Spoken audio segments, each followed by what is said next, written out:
Parabéns! Você está no último vídeo da jornada dos 7 dias bem. Isso significa que você está há 6 dias pensando e aprendendo a ansiedade e as emoções de uma outra forma. Se você chegou até aqui, significa que algo provavelmente mudou dentro de você, algo muito importante. E isso é maravilhoso. Quando essa faísca surgiu dentro de mim, quando eu tive o transtorno do pânico, as coisas começaram a melhorar e a melhorar muito para mim. Tenha confiança de que o mesmo já está acontecendo com você. Hoje você vai conhecer o restante de um caminho possível, o restante do mapa desse labirinto que parece que agora ficou mais claro, menos assustador. É isso que eu imagino, pelo menos. A gente vai conhecer as outras etapas desse caminho do método Todo Dia Bem, que eu utilizo para tratar dezenas de alunos e pacientes no Brasil e no mundo todo. Aproveite o vídeo, sinta-se acolhido nesse momento especial. Um abraço e fique bem.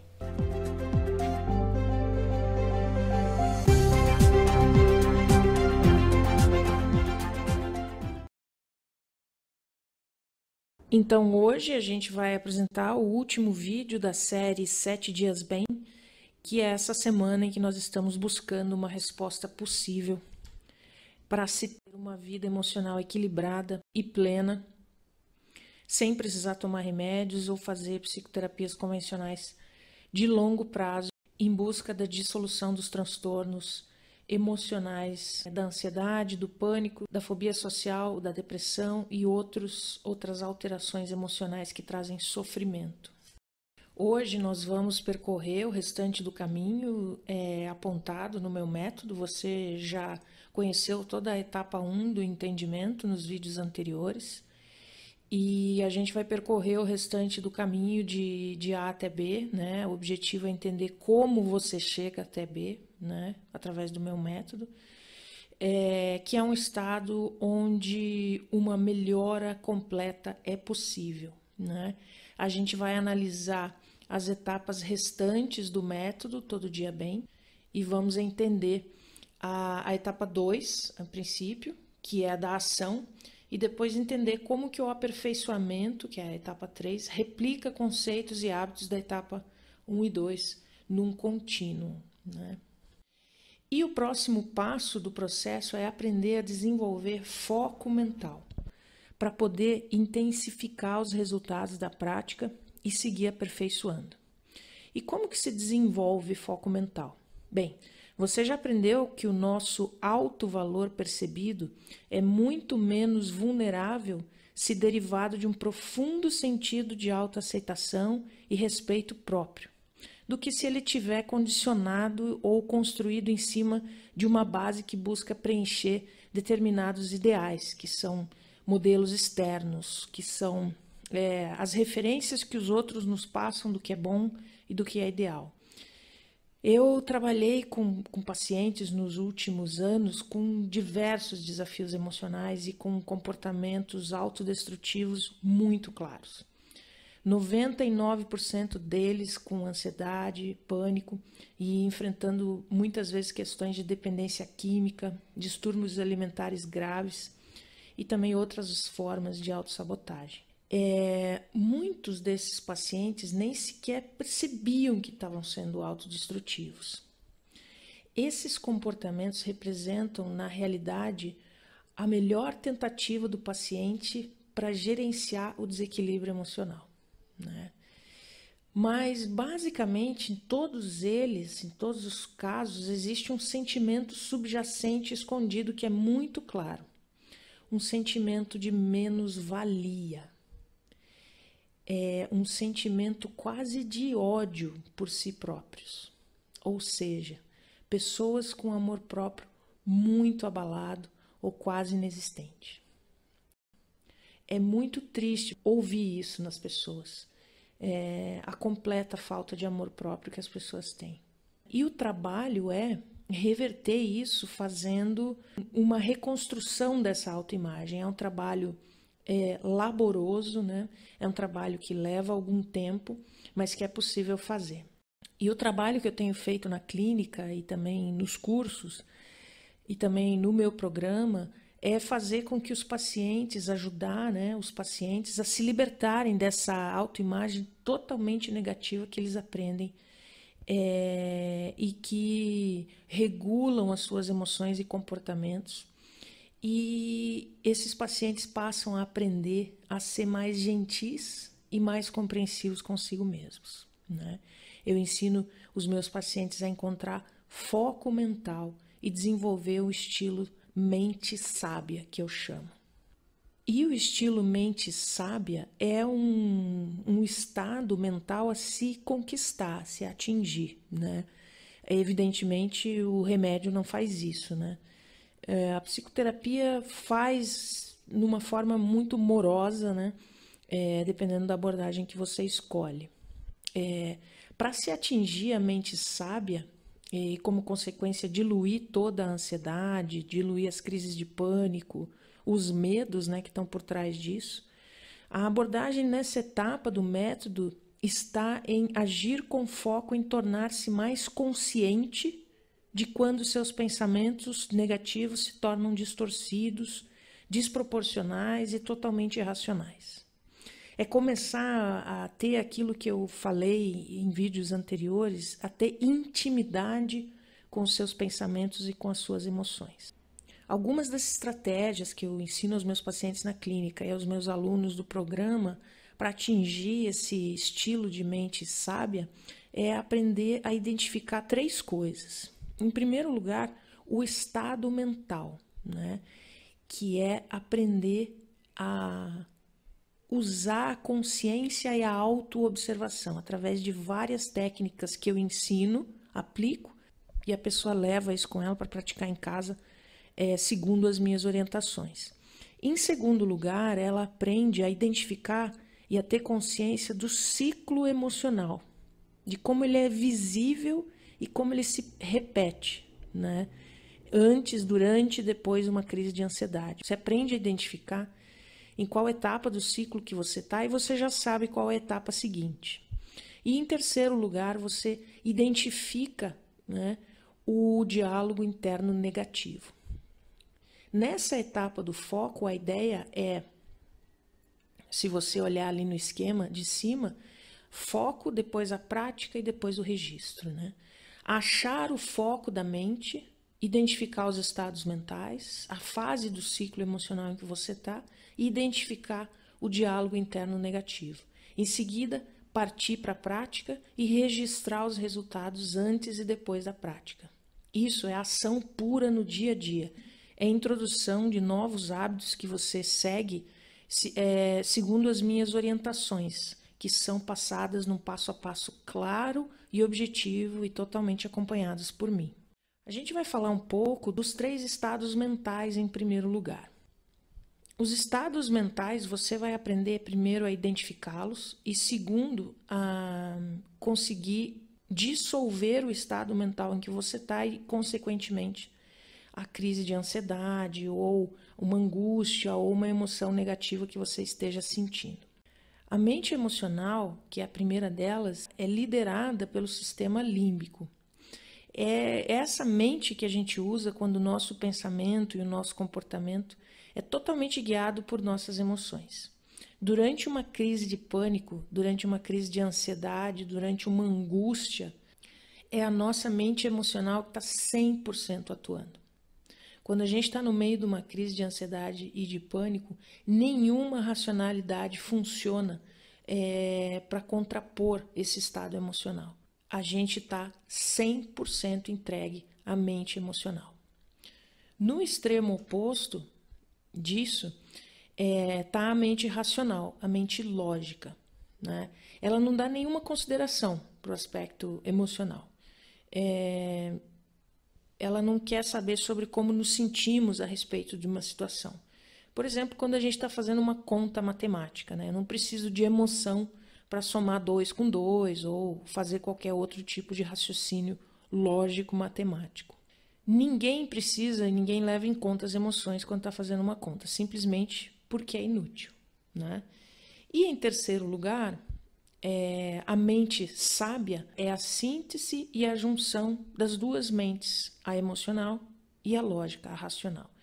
um estado mental em que existe uma perspectiva lógica e se dá conta e leva em consideração o aspecto emocional da situação com sabedoria, com equilíbrio, com serenidade. A questão é que a gente não sabe usar a nossa mente emocional e a gente tenta racionalizar quando a gente tem uma crise de ansiedade ou quando a emoção toma conta. Ou seja, é a fórmula do fracasso. Durante uma crise de ansiedade ou de pânico, ou no meio de uma angústia, de um medo, o nosso corpo reage, né? O coração dispara, a gente sente os tremores, o suor, o frio, as náuseas, e nesse momento nada funciona. A mente emocional está 100% dominando a situação. Algo impede que o cérebro racional funcione e impede que a gente veja as coisas em perspectiva. Sabe por quê? Porque a gente não sabe fazer isso. Porque o nosso cérebro viciou nessa resposta, viciou em estar no estado 100% emocional. E mesmo que a gente tente racionalizar dizendo algo do tipo, não, veja bem, eu tô bem, o coração não tá tão acelerado assim, já vai passar. Isso aumenta ainda mais a ansiedade porque a gente fica hiperalerta ao nosso estado emocional. E hiperalerta é ansiedade. Então não adianta racionalizar nesse momento e tentar se dar tapinha nas costas e dizer que já vai passar, que tá tudo bem, veja bem. Essa é uma estratégia que não funciona e você deve saber muito bem disso, né? E é exatamente isso que eu ensino aos meus pacientes e aos meus alunos a fazer, né? Exercícios como de respiração rítmica, relaxamento muscular progressivo, técnicas de visualização desenhadas para acalmar o seu estado físico que superaqueceu, né? Dominado pelo emocional que está desgovernado. Então, a ideia é você fazer treinos para o seu cérebro, para a sua mente, para atingir a mente sábia, estimulando outra área do seu cérebro, que é o córtex pré-frontal.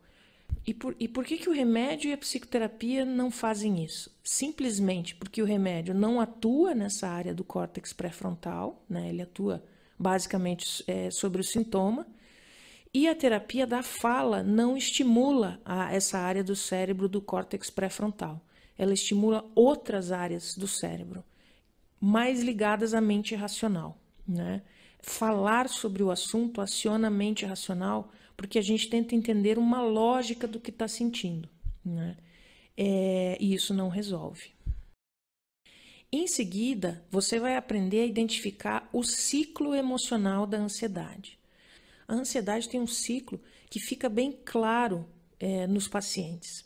A raiz de cada ciclo é um senso claro, persistente e recorrente de menos-valia que atua como uma lente para a qual os pacientes se veem os outros e veem o mundo. O paciente acaba observando que esse ciclo é disparado por sentimentos de menos-valia, de pouco ou de extrema insegurança, que é medo, né? Que são os pensamentos negativos.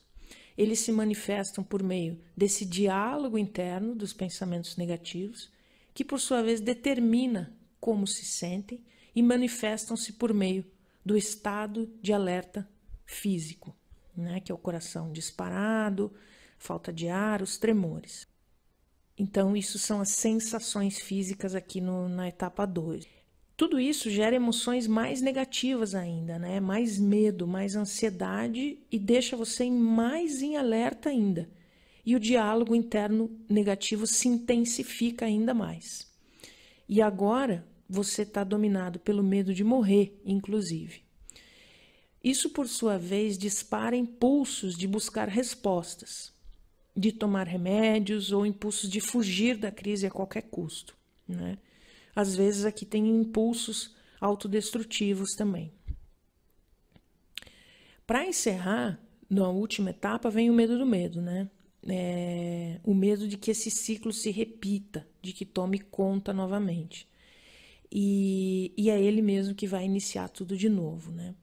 Então veja, é uma armadilha que começa com os pensamentos e termina nos pensamentos. Então É uma armadilha a qual você está preso que você não sabe desarmar, né?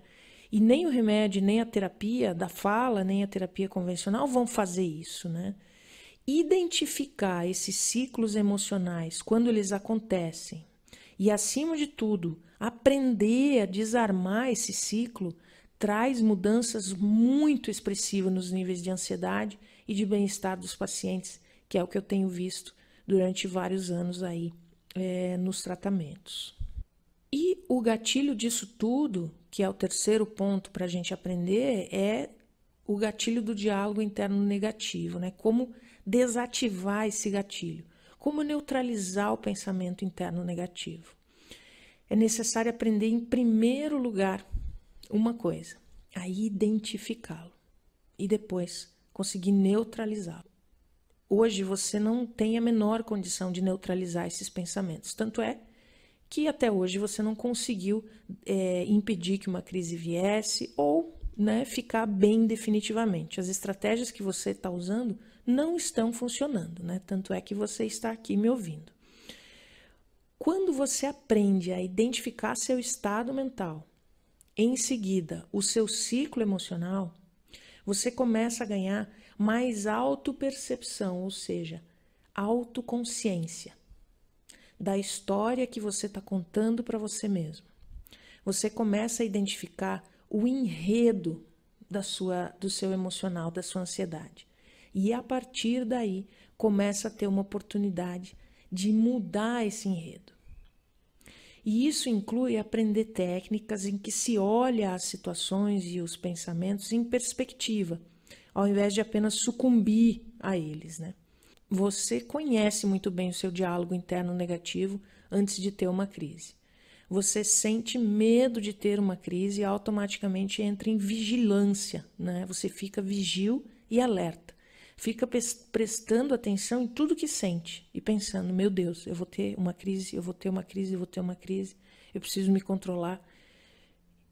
O medo da crise, muitas vezes o medo de morrer ou de enlouquecer se instalam e você conclui que de fato essa vez vai ser fatal ou que vai te levar ao descontrole total. E você chega ao desespero. E tudo começou com um diálogo mental interno do receio, do medo de outra crise, que na verdade é a voz da sua fragilidade falando. É o medo de perder o controle. É a mente emocional gritando sem absolutamente nenhuma evidência que a suporte, né? A crise que acontece é uma consequência desse pensamento e não uma prova de que você estava certo, de que a crise ia acontecer. E existem 3 maneiras de você se relacionar com o diálogo interno negativo que dispara o seu estado emocional. Veja, esse diálogo interno negativo não dispara só a ansiedade, né?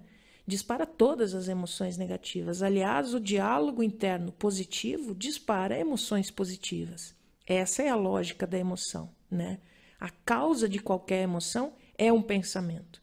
Então, em qualquer estado emocional, a origem disso é um diálogo interno, seja negativo, seja positivo.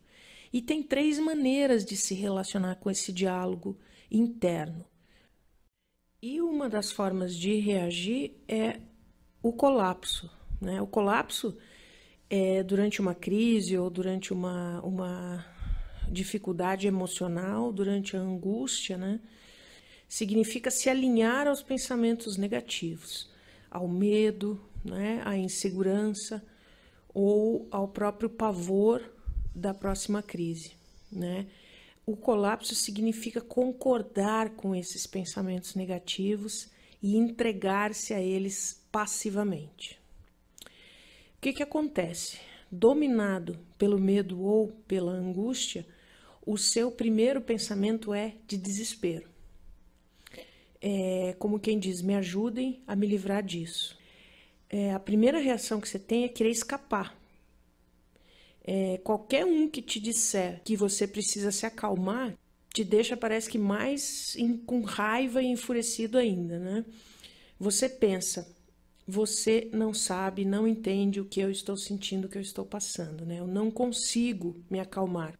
E você se sente completamente dominado por uma emoção dolorida e apavorante e não consegue tirar de dentro de você essa força que parece ser do mal, né? Essa era a sensação que eu tinha, assim, um terror contínuo, mesmo durante as fases em que eu não estava fazendo pânico, eu tinha um terror dentro de mim contínuo.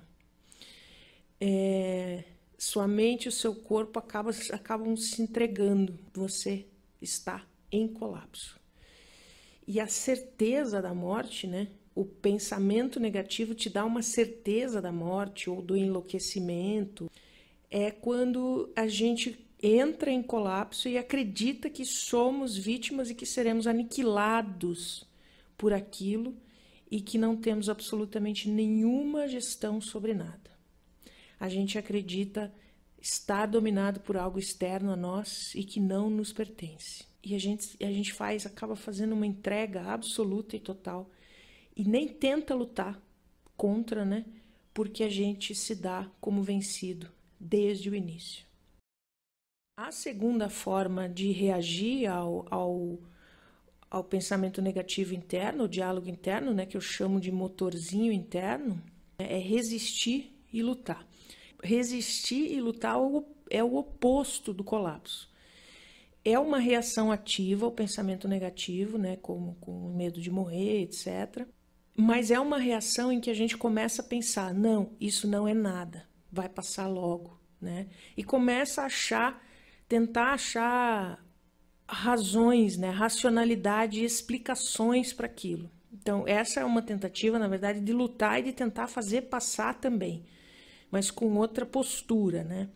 Achando que pensar positivo vai ficar bem, ficar super atento ao batimento cardíaco, às sensações físicas, tentando achar uma explicação e lembrando de que isso é só uma crise de ansiedade, que está tudo bem, né?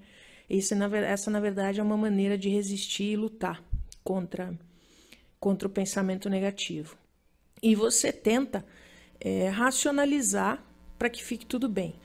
Nesse processo, quando você confronta o pensamento negativo com o pensamento racional e razoável, a gente acaba criando uma colisão interna do racional com o emocional, né? A gente acha que está sendo razoável e que estamos tentando nos conectar com a realidade, quando na verdade estamos colocando mais lenha na fogueira. Porque quando você se coloca em posição de luta, você também quer que passe logo e você quer vencer. E para lutar você precisa acionar o mecanismo de reação à fuga e à luta. Você fica em alerta, ou seja, você fica mais ansioso ainda. Você fica super vigilante a cada milissegundo do que você está sentindo e se observando com muita atenção. E isso é um estado de alerta, né? Que aumenta a ansiedade. Agora, a outra forma, a terceira forma de você reagir a isso é com neutralidade. Reagir ao diálogo interno com neutralidade é reagir com uma percepção neutra do pensamento. Mas neutro como, né? Como ficar neutro a uma reação tão apavorante? Você vai aprender que se você tirar o elemento do julgamento, tudo muda.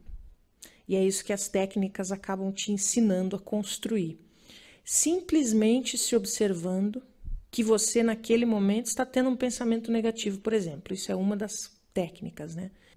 A autoobservação em perspectiva funciona muito também, que você já aprendeu um pedacinho de como é. As técnicas de difusão do pensamento, que eu também não expliquei aqui nesses vídeos, mas são técnicas que eu uso, muito eficientes na clínica e muito eficientes no método de tratamento da ansiedade. É aquilo que eu falo, são pequenas mudanças para grandes resultados, né? Conseguir fazer isso exige muita prática e dedicação, né? O exercício de se distanciar em perspectiva e olhar o pensamento de longe não vem naturalmente. Não é pensar positivo. Pensar positivo não funciona porque é temporário, né? Mas se olhar em perspectiva é quando uma mudança de chave real acontece. E é aqui que tudo se transforma, é aqui que o grande resultado vem. As duas primeiras respostas, que é colapsar e lutar, acabam ficando mascaradas, porque parecem ser a coisa mais razoável a se fazer, né? Mas elas não têm o fundamento de quebrar um esquema, e a técnica da neutralidade tem. Por isso que o hábito e as práticas diárias e persistentes são muito importantes nesse processo.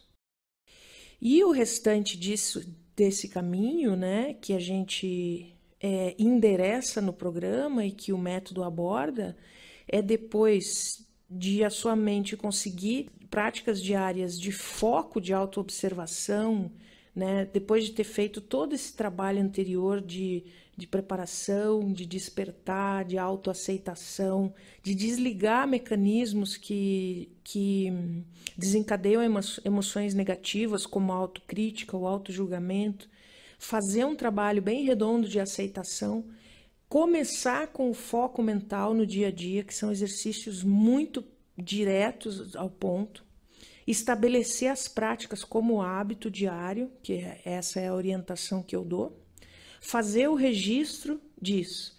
Nesse momento, você está no meio desse caminho, né? Fazendo e sentindo os resultados. E isso vai te trazendo autoconfiança, porque você vê o resultado todo dia, né? Partindo de um princípio em que a jornada transformativa é que leva da ignorância do assunto ao autoconhecimento e de uma postura baseada na busca pela aprovação dos outros para uma de autoaprovação. Olha a diferença. Parte de uma premissa de que eu preciso que os outros me aceitem para uma premissa de que eu me aceitando está maravilhoso, né? E em seguida, na etapa do aperfeiçoamento, vem toda a abordagem de persistir.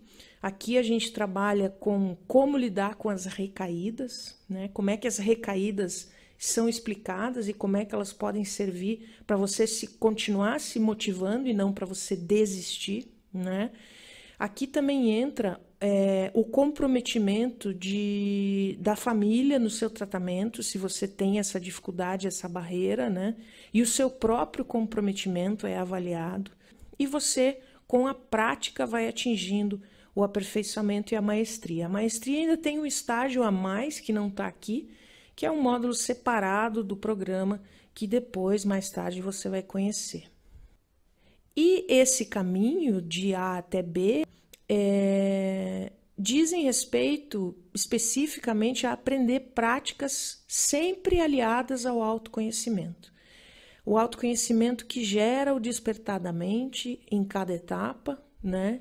Sempre uma melhoria, sempre um aprendizado novo, e te tira de uma condição de estar perdido, irreconhecível e vivendo numa espécie de ignorância emocional, onde você não conhece nada das suas emoções e também não as controla, para um ponto B, onde você vai adquirindo autoconfiança e intimidade com você mesmo.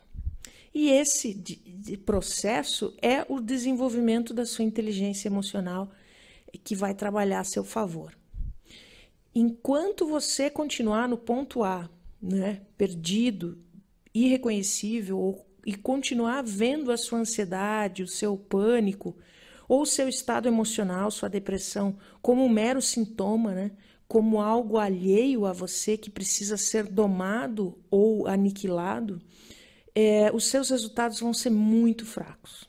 Os seus resultados vão ser os que você está tendo hoje, né? Enquanto não fizer isso, você não vai ter tração real para seguir na vida e conseguir realmente ficar todo dia bem, que é a linearidade que a gente quer. Quando eu cheguei nesse ponto, algo dentro de mim mudou e eu sabia que isso ia mudar para sempre. Eu era uma nova pessoa e eu estava com um nível de segurança e autoconfiança muito grande. Eu estava serena, eu estava tranquila e eu estava fazendo o que o meu programa propõe, que é vivendo um dia de cada vez, melhorando um dia de cada vez, sem olhar para o final, para o destino e apreciando o caminho. E o caminho é cultivar essa mente sábia constantemente por um tempo. E isso requer comprometimento com trabalho introspectivo, né? Que foque em partes importantes que levem à mudança e à serenidade. O tratamento convencional não vai fazer isso. Esse trabalho pode ser muito desafiador às vezes, mas ele tem uma grande vantagem. Ele é um plano, né? Antes você tinha uma meta, que é ficar bem todo dia, relaxado, confiante, voltar a ser você mesmo. Mas você não tinha um plano. E esse é um excelente plano, eu diria. Se quando eu tivesse tido pânico e fobia social e TAG, eu recebesse um plano desse entregue com alguém conduzindo, seria para mim o maior dos presentes que poderia se receber. Estabelecer um plano baseado em pequenas mudanças que vão trazer grandes resultados, sem que você tenha que mudar radicalmente nada para se aceitar, é maravilhoso. Um plano que não faz sombra e nem mina quem você é. É aceitar-se hoje, é compreender-se hoje. Se você continuar achando que só vai estar bem quando tudo estiver perfeitinho na sua vida, quando todos te amarem, isso não é autoaceitação, né? Isso é outra coisa. Isso não é realidade. A mente sábia sabe que somos um trabalho em progresso. Fazemos o melhor que podemos. E vivenciar isso com apoio interno próprio, sem depender de ninguém, você vai ter chances de se tornar a pessoa que você sonha ser. Que você sonha ser e não os outros. Quando a gente está no limite emocional, no pior, no mais profundo e obscuro estado emocional, quando parece que a autoaceitação é a coisa mais improvável e impossível de acontecer, é nesse momento que estamos, de fato, a um passo da conscientização. Porque nesse momento você não tem mais opção. Nada vai amenizar o que você está sentindo e você vai continuar com esse pesadelo o resto da vida, né? E esse passo para a conscientização é que vai poder te transformar completamente. E a prática orientada para quem já atingiu um grau de maestria e já chegou no ponto B é o caminho perfeito. Uma mente retreinada, consciente, desperta, focada. Uma mente que aprende a se amar e compreender e a usar o aparelho emocional a seu favor não tem limites.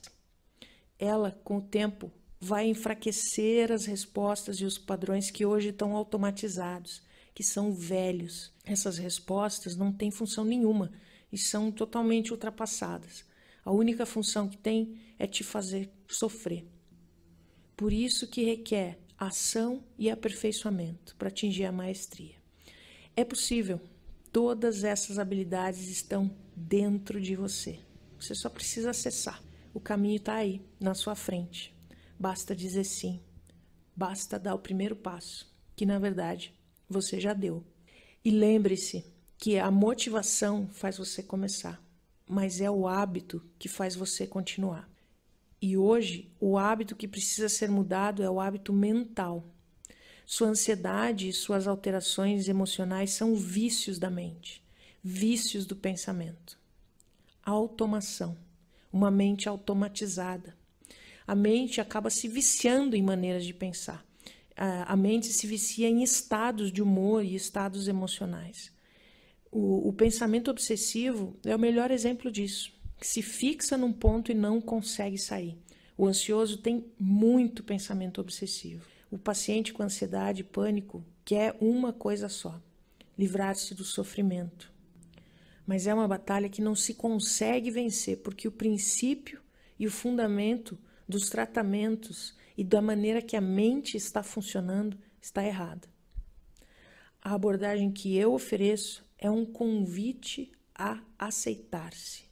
Você vai encontrar a serenidade para aceitar as coisas que você não pode mudar, a coragem de mudar as coisas que você pode mudar e a sabedoria para saber a diferença entre elas. Muito bem, a sua jornada dos 7 dias bem chegou ao fim e ela foi uma descoberta contínua. Eu estou muito feliz por você ter chegado até aqui. Pare e pense em tudo que você aprendeu nesses dias todos. Quantas descobertas você fez? Quantas coisas você aprendeu sobre as quais você nunca parou para pensar? Coisas que você nunca tinha percebido, mas que estão dentro de você, fáceis de acessar. E eu vou te ajudar nessa tarefa. Agora, eu quero que você se pergunte o quanto seguir melhorando é importante para você. Imagine você fazer um trabalho consistente em que você consiga desfazer todos esses nós, todas essas amarras que te prendem à ansiedade. E antes mesmo que você tenha um pensamento ansioso do tipo, não vou conseguir, pare e pense que essa já é a sua mente ansiosa falando por você. Essa é uma crença negativa limitante falando na sua mente. Claro que essa semana juntos não resolveu tudo. Foi apenas um cardápio que eu mostrei com as possibilidades que você pode ter de fazer um trabalho consistente. E para consolidar isso, eu quero te convidar para seguir adiante e dar o próximo passo. Eu quero te convidar para ficar bem todos os dias, numa caminhada. E ela pode ter início agora. Inscreva-se no programa completo Todo Dia Bem e atinja o seu próximo nível emocional. Você está pronto para isso. Você está pronto para o próximo nível. No próximo nível, melhorar é rotina. Ficar bem todo dia é possível. Seus pensamentos negativos desaparecem. Emoção é uma ferramenta do cotidiano. O complicado fica simples. E o simples é genial. Estar sozinho é seguro. Relaxar não é só um verbo. O próximo nível é movido à autoconfiança. Leve sua mente para o próximo nível. No próximo nível, você poderá ficar todo dia bem.